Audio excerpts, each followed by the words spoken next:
She spent the last 15 years between New York, my home, and Silicon Valley here, and she is our latest guest as part of our Retail Transform series. Great to have you. How do you differentiate yourself from competitors? I'm thinking like The Real, for example. Sure. So what we're really focused on is we take social and we take commerce. We blend it together in a way that's really unique that hasn't been done before.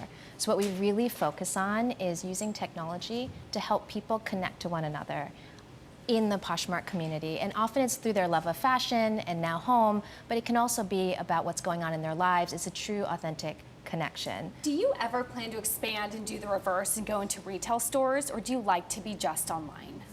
Well, you know, it's really interesting to see what's going on in the physical world today. So many things are changing in retail. It's been really fun to watch. You see D2C brands that were born online that all of a sudden are opening up stores, and then we have physical retailers who, you know, own the physical space, really building robust omnichannel strategies. So for Poshmark, because we're such a unique player in the space, for us, physical is going to look different, right?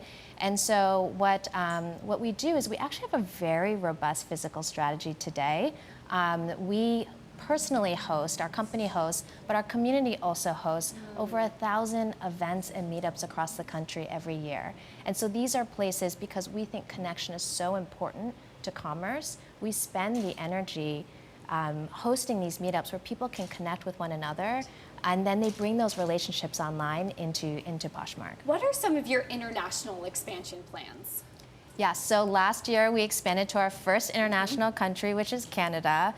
The reason we went there is we just got so much positive feedback from our community saying, please, please launch in Canada. And so that's always been top of mind for us. So Canada's been quite successful. And so what we really see from that is that this human need for connection and commerce transcends just the US. So our Canadian shoppers are really happy as well, and we'll continue with that strategy. You know, it's interesting, a lot of people are also trying to expand into China. You have the coronavirus, you have Hong Kong political unrest, you have Hong Kong retail sales falling, and a lot of luxury goods taking a hit there.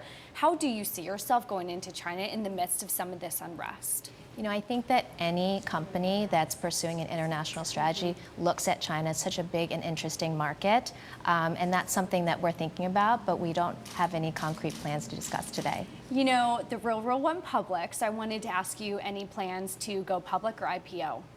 We are so focused on growing our community and growing our business and scaling our business. Of course, when you get to the size that we're at, there's a lot of options that are available to us, and we think about them, of course, but we have no plans to confirm at this time. You know, we also had another story out today about Goldman Sachs not going to help a company go public or IPO if they didn't have at least one female director on the board.